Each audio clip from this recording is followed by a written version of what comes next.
Ifuatayo ni taarifa habari kutoka MDTV. Kwanza ni muhtasari wake. Ni miaka 5 tangu tumpoteze JPM, wa Tanzania tumuombea kwa baba. Waislamu wafungua mfungo wao washerekea Idi. Hivyo mtaani humo ilikuwa ni mwendo wa kula ugwa uligesefu.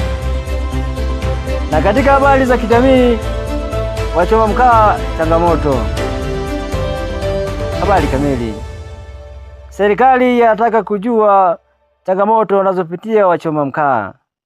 Mwanaripoti wetu Tadero Sanga ana ripoti.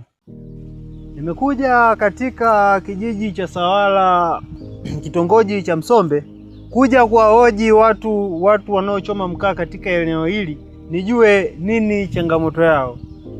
Nataka nitafute hapa mmoja wa wafanyakazi niongee nao kuhusu hili.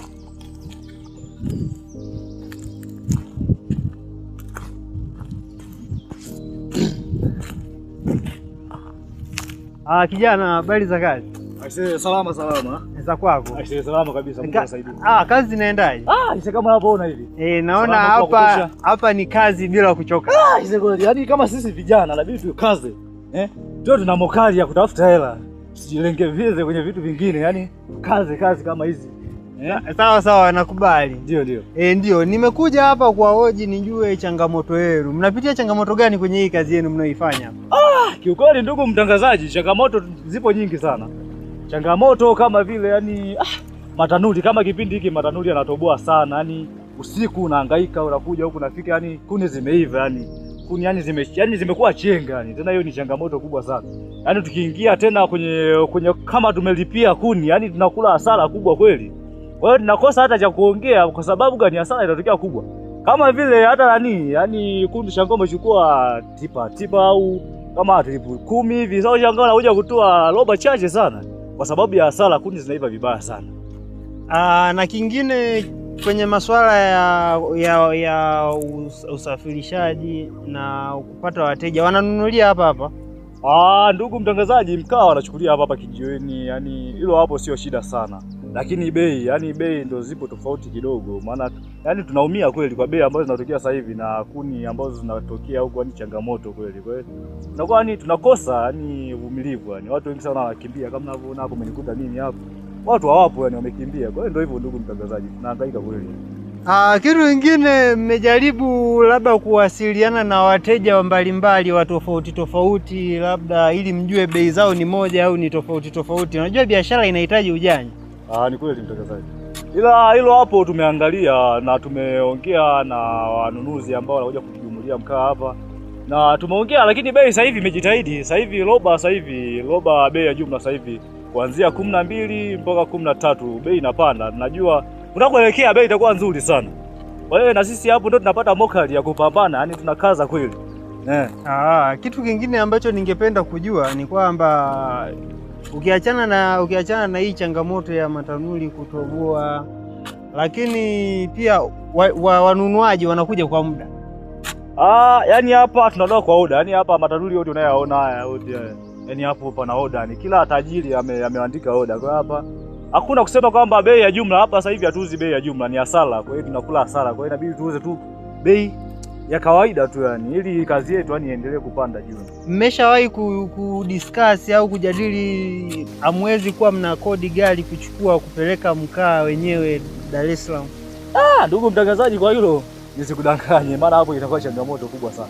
Wenyewe hapa tu kwenye kushusha kuni hapa ni changamoto. Hela ni barani za shida kweli. Kwa hiyo sasa kusema kwamba tuchome afu tupeleke wenyewe tusafirishe mpaka huko mjini, hiyo itakuwa ngumu. Lakini ngoja kwanza nitaongea na wadau wangu hapa ambao tunashinda hapa kijiweni pamoja, ili tujadili tuangalie tunafanyaje kwa hili, maana tutakuwa tunapigwa sana. Kuna changamoto moja nimepata kuisikia huko mitaani kabla sijafika hapa, lakini sijasikia ukielezea. Nimesikia kuna changamoto pia ya watu kupata ajali kwenye matanuli, sijui mara mtu alikuwa anafanya kazi huku, mara ametumbukia, mara inakuwaje?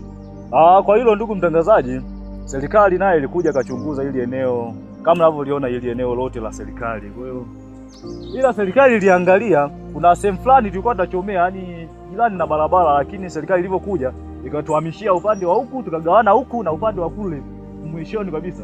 Kwa hiyo hapo katikati moshi hautoki yani unatokea tu huku, lakini pale papo peupe. Watu wanaotoka na usafiri wao kule wanapita kwa urahisi kabisa, yani wanaenjoy. Maana zamani hapo ajali zilikuwa zinatokea nyingi. Kwa sababu gani? Hata mtu ametoka na usafiri wake huko, yani ule upepo, yani vumbi la la mkaa linamzuru mpaka anakosea usukani wake, basi ajali inatokea. Lakini sasa hivi tumejirekebisha, kama unavyoona hivi matanuri kuanzia pale kuja huku, pale katikati tumeacha kwenye kona. Kwa sasa hivi usalama upo wa kutosha na watu wanapita vizuri kabisa, wanaenjoy kweli.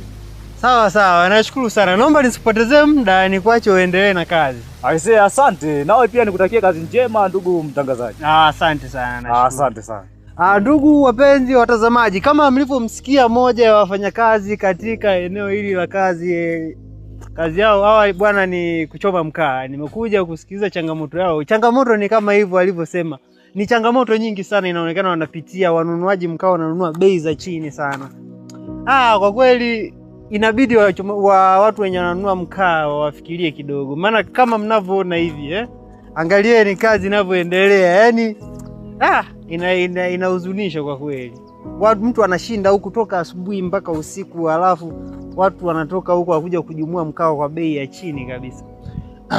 Nikiripoti kutoka katika kijiji cha Sawala, kitongoji cha Msombe, ni mimi mtangazaji wako Tadei Joseph Sanga wa Mlimba Drama. Asante.